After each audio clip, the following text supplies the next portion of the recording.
سلام خدمت بینندگان عزیز. مردم وقتی که میگه من فقط زیرساخت نظامی میزنم، اینجا محل پخش بنزین شمال شرق و شرق تهرانه. بنزین رو وقتی میزنه میخواد شما مردم اذیت بشید، میخواد کارهای نظامی نیست. بنزین برای مردمه، بنزین برای اینی که ماشین‌های شما، ماشین‌های امدادی و آمبولانس‌های شما راحت در شهر بچرخه. اینجایی که الان زده فاصله خیلی نزدیکی با مکان‌های مسکونی داره، یعنی خیلی محل عبور و مرور مردم و محل اسکان و خونه‌های مردمه. این که میگه من فقط نظامی میزنم اینطوری نیست، این دروغیه که در رسانه‌ها دارن به شما میگن. اینجایی که الان زده شده، باز تکرار میکنم، اینجایی که زده شده برای من و شماست، برای بنزین من و شماست. اگه نشون بده این ساختمان‌های مسکونی رو، اینجا ساختمان‌های مسکونی جای نظامی نیست و جایی که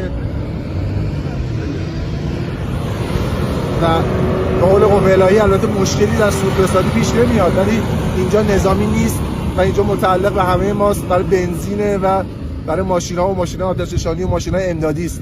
همه ما انشالله که دست به دست هم بدیم این بحران رو سپری کنیم.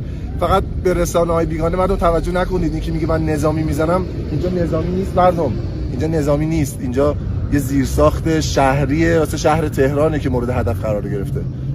یا علی.